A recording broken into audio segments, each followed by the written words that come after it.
handing over to Taffy and Lydia, who will be reading our morning headlines. Hello, I'm Lydia. And I'm Taffy. And we will be bringing you the latest headlines. On March the 4th, the information that was first given out about the recent suspected poisoning that occurred in Salisbury, which affected a former Russian spy and his daughter. After investigation, it has been confirmed that the incident was poisoning. Theresa May issued a deadline for Russia to respond to this, however they failed to provide any information. Yesterday we received the sad news of the death of British theoretical physicist Stephen Hawking. After dedicating his life to research in theories behind the Big Bang and black holes, he died peacefully at his home in Cambridge. In 1963, at age 22, Stephen was diagnosed with a rare form of motor neuron disease, and he was only given a few years to live. Despite this, he lived decades longer than what he or any medical experts expected. He made the most of life and achieved many great discoveries during his lifetime. Also, Prince William has received that 4-year-old Prince George's dream job would be a policeman. He told Police Commissioner Jane Richardson that he is obsessed with the things like police and cars. This isn't the first time that George has shown his interest in the police though, as for Christmas he only asked Father Christmas for a police car last year. And as sports relief is coming up soon, DJ Greg James is taking part in the Gregathlon, a challenge that consists of him climbing through the UK's highest mountains and cycling between them. He has raised over £703,156 for sports relief. And hopefully soon you can do your part for sports relief, whether that's running a marathon, being sponsored, or even selling cakes. Every penny makes a difference. And that's all for today's top headlines. Now over to you, Yasmin and Arthur. For our BBC school report, we are investigating equality in PE.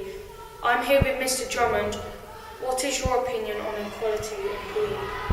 I think it's important. I think there's a lot more awareness of boys and girls being able to do the same sports now, whereas perhaps even as close as a couple of years ago that wasn't a possibility, that wasn't the case.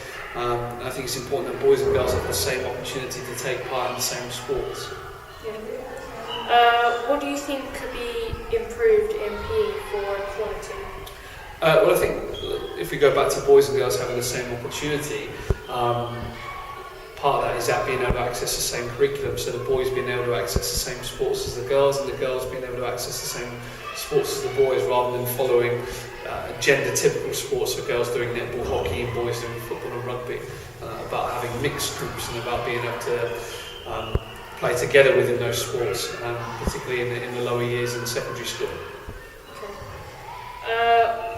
What sports do you think are not equal? Again, it comes down to opportunity. I mean, if you look at most of the individuals that we have taking part in external sport outside of school,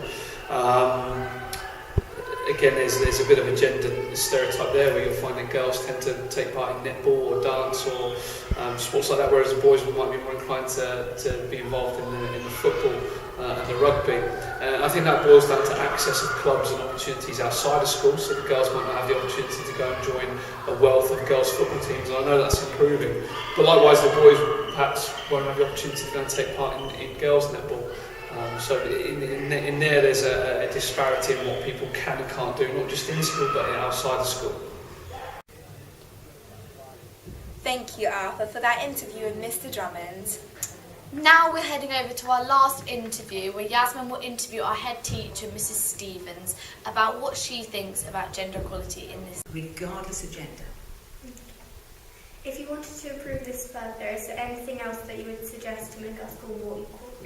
Well, I think one of the places you can start is actually asking girls how they feel about it, what their particular priorities might be, girls and boys for that matter, because they'll each have their views, and maybe that's something we can do more of. We could raise it through our student council, we've got a place there to start the ball rolling. Listening to students is important, and sometimes we just need to slow down and make sure we're doing that as well as we possibly can.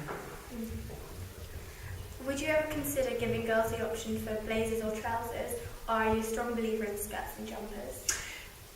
We've asked this question. When I first came here, we reviewed the uniform, and girls in the middle school for girls in the lower school, so in year 7, were quite keen to have a blazer, and it diminished as we went through because we asked all of the other year groups. We used to have a uniform committee who revisited the uniform from time to time.